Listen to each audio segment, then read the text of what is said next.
શું તમે જાણો છો, નર્મદાના પ્રવાહમાં વસેલું એક એવું તીર્થ જ્યાં માત્ર એક જ્યોતિર્લિંગ નથી, પરંતુ શિવનું જ્ઞાન, તપસ્યા, સિદ્ધિ અને મોક્ષ આ ચારેય એક સાથે મળે છે.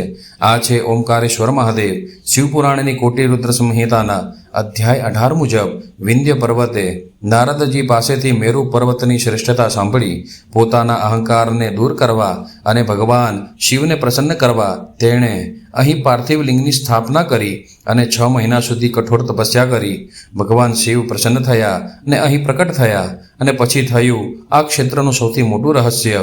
શિવ પુરાણ કહે છે, ઓમકારમ ચૈવ યલ્લિંગ મેકમ તચ્ચ દ્વિધાગતમ, અર્થાત એક જ શિવલિંગ બે સ્વરૂપમાં પ્રગટ થયું, એક ઓમકારેશ્વર અને બીજું પરમેશ્વર, જેને આજે મમલેશ્વર તરીકે ઓળખવામાં આવે છે.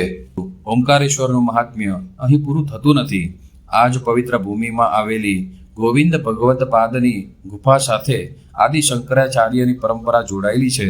પરંપરા અનુસાર બાળશંકરે અહીં પોતાના ગુરુ ગોવિંદ ભગવતપાદ પાસેથી અદ્વૈત વેદાંતનું જ્ઞાન અને દીક્ષા પ્રાપ્ત કરી.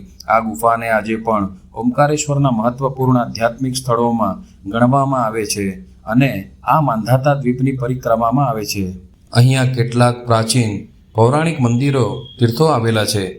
સિદ્ધનાથ મંદિર પ્રાચીન શૈવ પરંપરાનું મહત્વપૂર્ણ સ્થાન. ગૌરી સોમનાથ મંદિર વિશાળ કાળા પથ્થરના શિવલિંગ માટે પ્રસિદ્ધ. ઋણમુક્તેશ્વર મંદિર અને કેદારેશ્વર મંદિર, જ્યાં નર્મદા અને કાવેરીના સંગમનું પવિત્ર તીર્થ પણ જોડાય છે.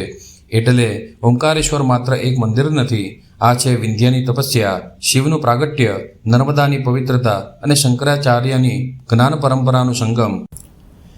જ્યાં નર્મદામાં શિવનો નાદ સંભળાય ત્યાં યાત્રા માત્ર પગથી નહીં, આત્માથી થાય છે. ઓમ નમઃ શિવાય. હર હર મહાદેવ. જય ઓમકારેશ્વર.